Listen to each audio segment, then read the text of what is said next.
High, কেমন আছো? ভালো আছো তো? কই যাবে বলো? জায়গা তো নেই, তোমাকে তো ঘর থেকে বার করে দিল। মন আর কোথায় যেতে পারবে না। থাকো, কি করার? আমার বাসায় যাবে? ও যাবে না, আছে কি করার? ভালো থেকো। কেন পরীক্ষা ফেল করছো দীক্ষা বাড়িতে দিছে না? আচ্ছা, কোনো সমস্যা না, আমার বাসায় চলো। বাসায় কেউ নেই, তুমি আমি সবাই থাকবো, বুঝছো?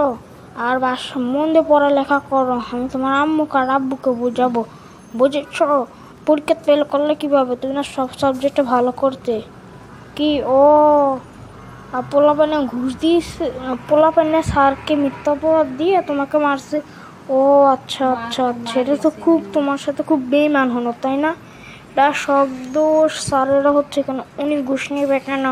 বুঝছো? আচ্ছা, চলো বাসা যাবে, চলো চলো। আচ্ছা কাকা, কি দরকার? আমি তো পেলে গেলাম, এখানে স্যারেরও দোষ আছে। স্যার কেন ঘুষ নিব ওদের থেকে? আমাকে শুধু শুধু বকা খাওয়ালো। এখন আমার ফ্যামিলি এক হতে পারবে না। শুধু এক সাবজেক্টে A+ পেয়েছি, তা হয়েছে অঙ্ক।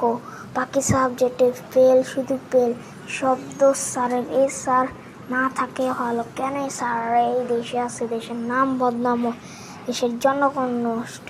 আর ছেলেরাগুলো বেয়াদব, মদ খায়, অনেক কিছু খায়, তারা অনেক বেয়াদব। তাদের মতো ছেলেরা থাকে না থাকে, প্রতিদিন আমাকে মারে, প্রতিদিন আমাকে ওদের ব্যাগ টানে।